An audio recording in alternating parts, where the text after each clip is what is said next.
ही घटना खरंच खूप विचित्र आणि भयावह होती. पण याबद्दल मला फक्त माहिती होती. त्यामुळे मी एवढा काही विश्वास या असल्या भाकड गोष्टींवर ठेवत नव्हतो.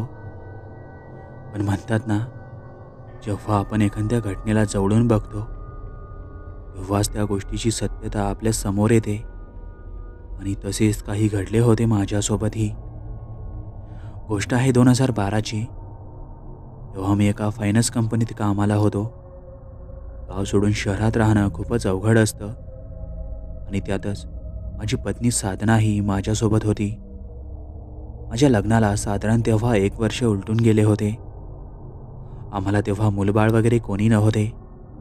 तरी माझ्या पत्नीची व गावाकडच्या माझ्या आईवडिलांची पूर्ण जिम्मेदारी माझ्यावरच होती.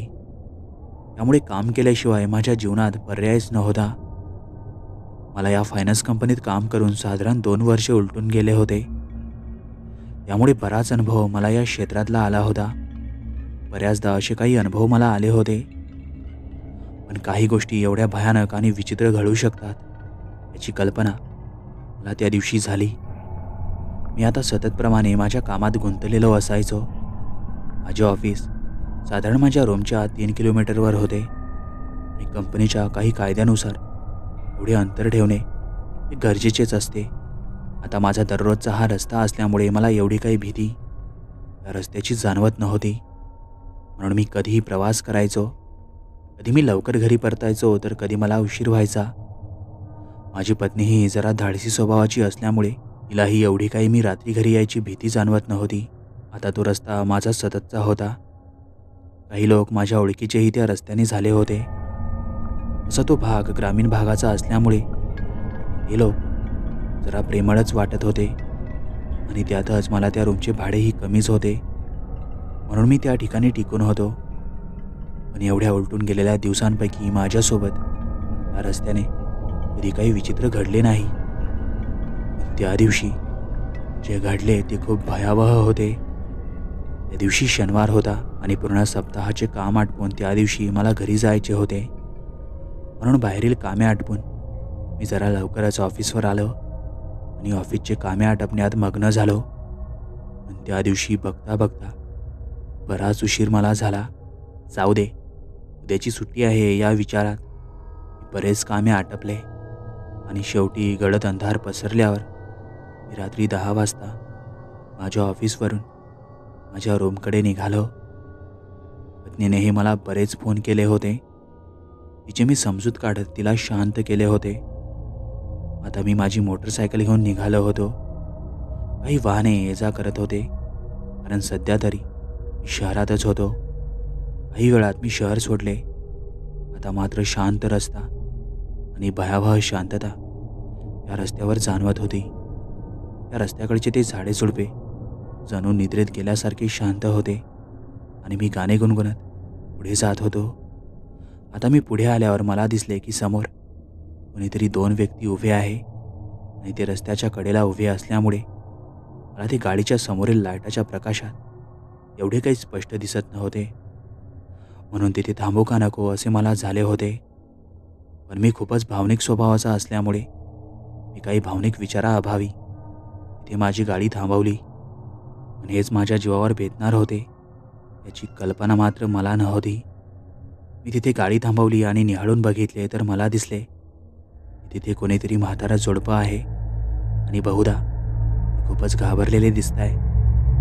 कदाचित त्यांना मदत हवी असेल म्हणून मी त्यांच्याजवळ गाडी नेली आणि त्यांना म्हणालो, काय झाले आजोबा, एवढ्या रात्रीच्या सामसूम रस्त्यावर काय करताय? त्यावर ते दोघे काहीच बोलले नाही आणि फक्त माझ्याकडे बघत होते.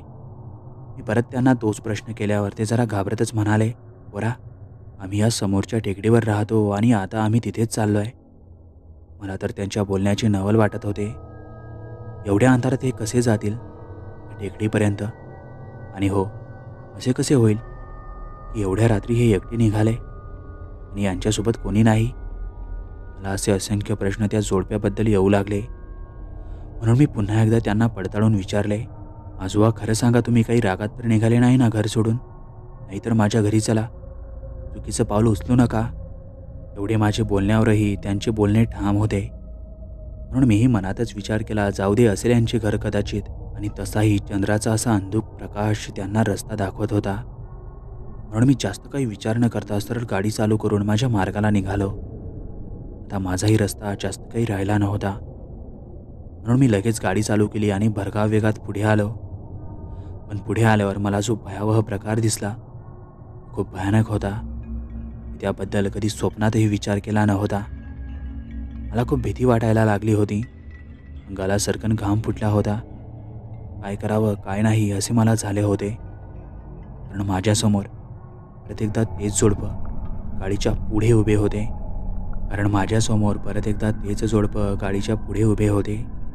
म्हणून मला असंख्य प्रश्न त्या जोडप्याबद्दल आले. ते कसे काय आता इथे आले मला काही कळत नव्हते.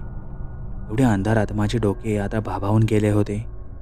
हे कसे शक्य आहे मला काही कळत नव्हते.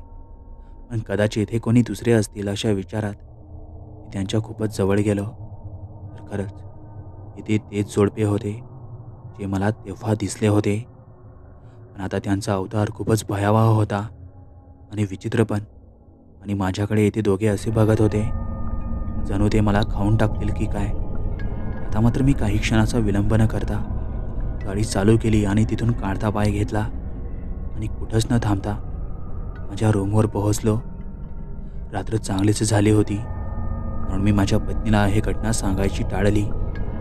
त्याच्या दुसऱ्या दिवशी मी माझ्या पत्नीला ही घडलेली घटना सांगितल्यावर तिलाही भीतीच वाटली. पण चांगलीच घाबरली. पण मी मात्र या दिवसपासून या रस्त्यावर कधीच रात्रीच्या वेळी गाडी घेऊन थांबलो नाही. मित्रांनो, हा अनुभव तुम्हाला कसा वाटला आम्हाला कमेंट करून नक्कीच कळवा. आणि तुमच्याकडे अशा काही कथा असतील, अनुभव असतील तर तुम्ही तुमचे अनुभव आणि कथा आम्हाला आमच्या इंस्टाग्राम आयडीला पाठवू शकता किंवा तुम्ही आम्हाला मेलही करू शकता.